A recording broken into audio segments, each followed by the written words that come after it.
السلام عليكم ورحمة الله. أهلا وسهلا ومرحبا بكم في قصة جديدة.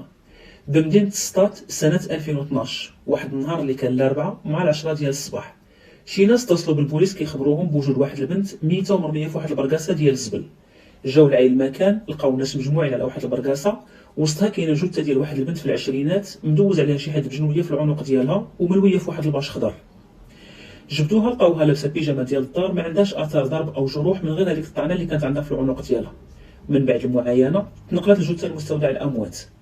واحد الولد عنده 25 سنه قال لهم انا اللي شفتها، جبت الزبل ديال دارنا بغيت نرميه، بان لي الباش كبير ملويه فيه شي حاجه، جريته لعندي بان لي الراس ديال هاد البنت وعلمت الجيران وهما اللي اتصلوا بكم.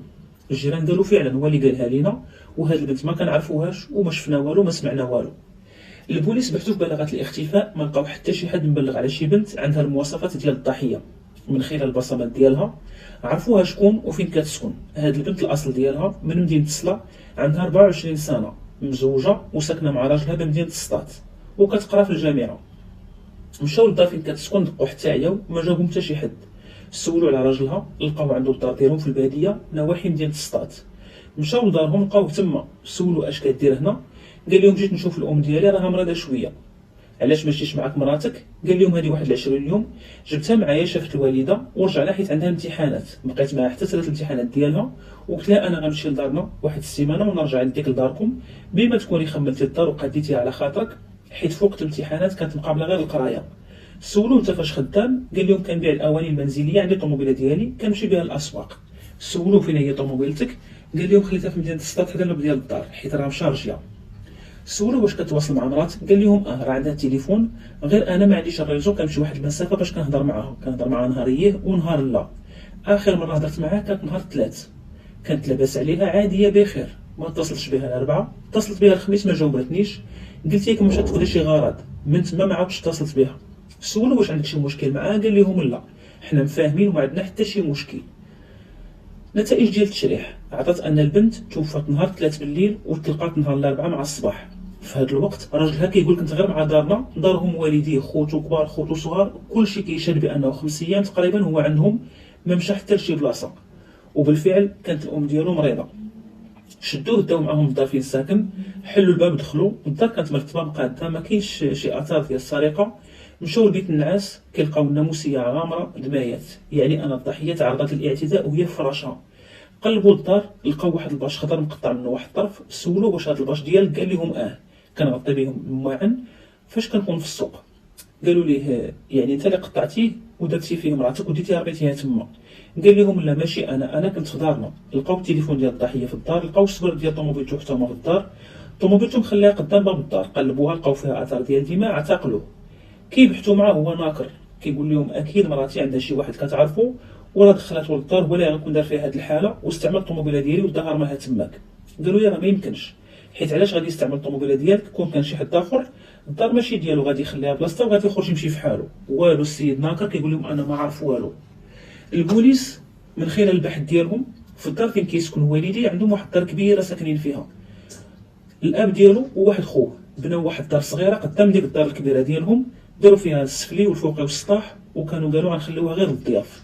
فاش كيجي عندهم هذا الولد كيجلس في هذيك الدار وكيسد عليه الباب من الداخل باش ما يصدروش الدراري الصغار. وفعلا فاش كيكون في هذيك الدار حتى شي واحد ما كيمشي لعنده، وهنا عرفوا البوليس انه يقدر يخرج بلا ما يشوفوا حتى شي حد. قالوا لي انت اللي درتي هذا الشيء في مراتك، وحنا غادي نعرفوا بالبصمات اللي في السواد ديال الطوموبيل، اللي في الطوموبيل في الباش، غادي يعطيونا شكون هو المجرم. الا كنتي انت راك انت، الا شي حد اخر راه غادي نعرفوه. قال لهم انا، وهي تستاهل حيت موسخه، وهذا الشيء علاش انا اصلا رميتها في البركاسه ديال الزبل، حيت هذيك هي بلاصتها. فاش كانت كدوز الامتحانات جات لعندي واحد صاحبتها وقالت لي مراتك راه على علاقه بالاستاذ ديالها وراه كل مره غادا معاه في الطوموبيل. فاش سمعت هذه الهضره ما صدقتش وقلت هذه غير الغيره ديال البنات، حيت انا مراتي مفاهم معها وما عندنا حتى شي مشكل. سالت الامتحانات ورجعت للدار، واحد شويه بدلات حوايجات قادات وقالت لي غادي نمشي مع واحد صاحبتي، غادي نركب تمشي لدارهم وغادي نرجع. قلت لها واخا. مشات وتبعتها وشفتها حتى ركبت في الطوموبيل فيها نفس المواصفات اللي عطاتني صاحبتها. خليتها حتى رجعت للدار، غفلتها وخديت التليفون ديالها قلبته، لقيت فيه رسائل غراميه كثيره ما بينها وبين الاستاذ ديالها. قالت راسي ما شفت والو. قلت لها غادي نمشي لدارنا نجلس واحد 7 ايام ومن بعد غادي نرجع نديك لداركم تجلسي معاهم شي شويه. قالت لي واخا. مشيت للدار ديالنا ومشيت لهذيك الدار الصغيره.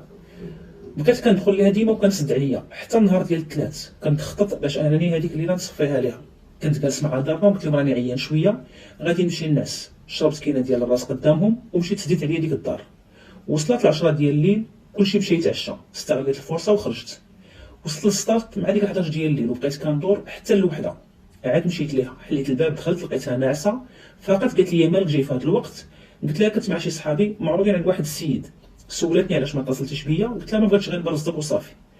كان فيها النعاس ورجعت نعسات. هزيت جنويه ومشيت دوزت عليها، حطيتها في الطوموبيل وديتها رميتها في هذيك البركاسه مع 3 ديال الصباح.